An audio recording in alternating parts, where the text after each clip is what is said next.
Welcome back everybody to the new totally overpowered level 12 build that improves the existing level 10 build by a wide margin. This build is actually so powerful so early that I fear that I actually don't need to make any further builds, because this might be the one and only build you ever need to make for this game. This build already feels as strong as the new level 22 build, but it is only made on level 12. By making this build you will become so powerful that Nightmare will actually turn into easy mode. Even Stentor will rather learn to fly, and you can also beat your Polemarchs only by your pure warrior sword attacks. This build will have over 600% warrior assassin and hunter damage paired with over 425% headshot damage as early as on level 12. Killing and assassinating mercenaries that are even higher than your level will be absolutely no problem, and they will be done in a matter of seconds.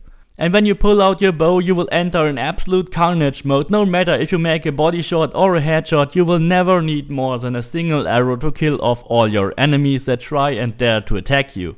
You can achieve up to 18,000 damage with a single melee attack, and that means you don't even have to crit them. You will be starting with 2,000 to 3,000 damage with your light attacks, your heavy attacks will be between 4,000 and 5,000 damage, and the highest damage is achieved by your charged attack, which can be between 6,000 to 18,000 damage. The highest damage is of course achieved when you're attacking Polemarchs from behind. Your range attacks will be up to 23,000 damage even without making critical hits. This will allow you to just use normal arrows to kill mercenaries and even Polemarchs which are on your level. Even with body shots you will deal up to 12,000 damage, which is so much that it really doesn't matter where you hit them. You will just turn ancient grease into your new personal shooting range. And last but not least, you will have over 37,000 assassin damage as early as on level 12, which will allow you to just overrun and assassinate every mercenary and every enemy just with a normal assassination. This will be an absolute assassin's dream when you use this build. All this is mainly achieved by using two crazy items. The first one is the second sight, which has an insane 200% headshot damage engraving, and the second one is the Blade of Yumminess, which is an insane legendary sword that increases all your base damage by an additional 250%. If you combine these weapons with the additional Corfu engravings, you will end up with over 600% base damage and over 440% headshot damage. That will give you over 2670% hunter damage and still over 600% if you only decide to play as a warrior. Now you can see why range damage is so up early on, because it doesn't need any crit chance. Getting the Blade of Yumminess so early is actually easy. You just have to go to the blacksmith and hope that he is selling it. However, he will likely not sell it in the first try, so I really advise you make a manual save before you talk to him, and then you check out both of his inventories, and if he doesn't sell it, you simply reload that save. And at one point you will actually find the Blade of Yumminess. However, it will cost you around 10,000 drachmae early on, and that is where the early game money farm comes in place. You will actually go to Arcaia and use the Patrai wall run. Go to the story creator mode website, search for this story and add it to your story log. The Patrai wall run is really special because Arcaia is normally a level 42 region. That means every item you collect here will be level 42 minimum. And due to the high level, even the common items will sell for over 200 drachmae, and the rare ones will sell for over 600. You can cancel and redo the story mission at any time, or even replay it as often as you want to. Normally 2 to 3 runs should give you enough money just to buy the Blade of Yumminess. You can also use any other story just to reset the weapon racks. It is just important that you collect the weapons in Arcaia from the Patrai wall. Selling these high level items will give you so much money only after 2 or 3 runs, so that you will easily have enough money to buy the Blade of Yumminess. All the other stuff is unlocked by Corfu Island. In order to access Corfu Island, you first have to speak to Stentor when you arrive in Megaris. Right after speaking to Stentor, he will actually unlock a purple quest marker in Kefalonia. Just fast travel back to Kefalonia using the shipdock fast travel point, talk to the woman, ignore the warnings, because there really won't be any big spoilers. Especially if you only collect the clothes from your cave, talk to Barnabas, and then just don't continue to do any further quests. You only have to collect your clothes from the cave and talk to Barnabas to unlock the rest of the island, otherwise the rest will be blocked. Then go to this bandit camp and collect the captain and the Cyclops Ostraka. The solution for that can be found in Aleos village when you press A on the pod. The next item is located in the pirate warehouse in the big city on Corfu Island. There's a secret legendary chest which contains the second sight bow, which has an insane 200% headshot engraving.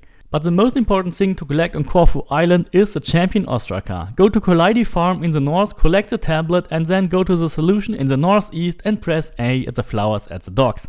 When you're done with that, use your Atlas menu and fast travel back to Greece. You can get back to Corfu Island at any time you want to. You can of course make this build also without using the Blade of Yamines, but especially if you use it, you should make sure to use the torch glitch to heal yourself, by simply pulling out the torch and switching back to your weapons. That will only work if your health is at 25%. If you use a regular sword, you have access to your abilities and healing won't be much of an issue. However, you can still use Battle Cry additionally to become completely invincible during battle. And if you ever need more materials to upgrade your weapons or your gear for this build, then simply go to the forts, loot all the supply crates, loot the nation chest, or simply use any of the early accessible blacksmith and buy all the materials simply from the blacksmith. This is way more efficient than looting and dismantling weapons to get materials. Simply convert all your items to money and buy the materials from the blacksmith directly. You will be able to buy way more materials than you get from dismantling that weapon. But now let's finally check out the build, which is really awesome. We already have 2200 warrior damage and 22,000 assassin damage at level 12, which is basically just the time where you just emerged from your baby crib on Kefalonia. Please be aware that this is of course only a temporary build. For the maximum performance at around level 20, you should switch to the following weapons. You can also use it for your entire playthrough, but it will become less efficient later on. Especially when your abilities are getting stronger, you might actually want to use a build that can use them. Of course, a lot of this damage is coming from using the Blade of Yamines, which has assassin damage, damage swords, and it comes with 250% all damage engraving, which also blocks your abilities. Here we also engrave the Falx of Olympus to make it even stronger, but there are of course other weapons which still will allow you to use your abilities. If you already completed the Conquest battle in Megaris, you could of course use Nicolaro's sword, but a much better option would be to use the Head Hook or the Sword of Axon, which also has a Damage Swords engraving, but this weapon can only be used once you reach level 15. To get the Sword of Yamines, you actually have to use the Blacksmith reload. How to properly do this and how to get enough money early on to afford the Blade of Yamines was shown at the beginning of this video. The Head Hook can be looted in a chest from a tomb in Megaris, and the much better Sword of Axon can be found in a chest in the Parthenon in Athens. To get the additional 100% damage engraving, you have to travel to an underwater location north of Terra Island and loot the legendary weapon from that chest. My personal recommendation if you still want to make this build and use your abilities is to use the Sword of Axon. For our bow we will use the second sight, which has hunter damage and assassin damage and the ultimate 200% headshot damage. This engraving will actually lower your warrior and assassin damage, but it gives us a free 200% multiplier for our range attacks, which is working without any crit chance, so you have this multiplier applied every time you make a headshot, which is so powerful. It's even more powerful than critical damage or critical chance, especially early game. As I already explained, you can loot this weapon from the pirate warehouse on Corfu Island. You can also engrave another 15% all damage from the Greek Hello, but if you don't own that weapon, just use a 2% crit chance engraving on it. For the armor set, we will again use a mixed set of the Ezio set and the Northern Traveler set. Both of these sets are free club rewards, so you just have to claim your free rewards and you can use this set for basically your entire playthrough. It is a really strong combination.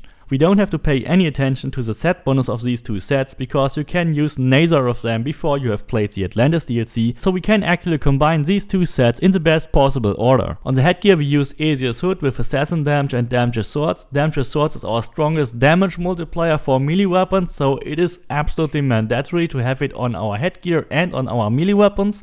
And here we will engrave another 5% headshot engraving, which is the best you can do here. The arms will also be from the Ezio set with assassin damage, 2% crit chance, and here you can engrave another 2% warrior damage. That is also again the best you can do at low levels. For the belt we will use the Northern Traveler's Waist with 9% warrior damage, a fixed 5% all damage bonus, and here you can engrave another 2% crit chance. This is also the best spot to use the Corfu engraving with the 200% damage but minus 100% resistances. As I already showed you, you have to collect this Ostraka from Corfu Island from the Collidi farm, and the solution will be at the northeastern point of the map. For the torso you can use Asia's Roman Hood with assassin damage, 10% crit damage and another 2% warrior damage, and for the boots we will use again the Northern Traveler set item with warrior damage, a fixed 5% all damage boost. It has elemental damage which is not really needed, and here's also a good spot to engrave another 100% headshot engraving, which you can also loot from Corfu Island from the bandit camp, and the solution is in Aleos village. So even if the second sight removes a bit of our damage, we still have a whopping 500% warrior and assassin damage and even over 600% hunter damage. Combine that with over 425% headshot damage, which works every time as a multiplier without having to use any crit chance. It is simply giving you 4 times 600% damage for your range attacks, which is absolutely sick. Of course we have also 85% critical damage, but crit chance and crit damage is not important early game. It will become way more important at level 20 and above. For the abilities I will give you 2 different sets. These are the basic abilities. All of these are still working even when you use a bit of yumminess in your build. Definitely get Sixth Sense, it slows down time whenever you are detected and also increases your range damage. Get Archery Master for increased headshot and hunter damage. Go for Weapons Master for increased warrior damage and crit chance. The Charged Heavy Attack is the strongest ability that actually still works. And of course Shadow Assassin for assassin damage and additional critical damage. If you want to use your abilities early on with a different sword, then I definitely recommend you to get Devastating Shot, which is the strongest and easiest to use range attack, get the healing ability Second Wind, get Rush Assassination, and also get Hero Strike for a really powerful early game assassin attack. This new level 12 build is probably the best starter build and the best early game build you can currently make. Don't forget to use your free Helix credits to get the Bighorn bow for any further build, because that is the most powerful item for any build that comes beyond this one. Please don't forget to subscribe, leave me a like, and see you next time.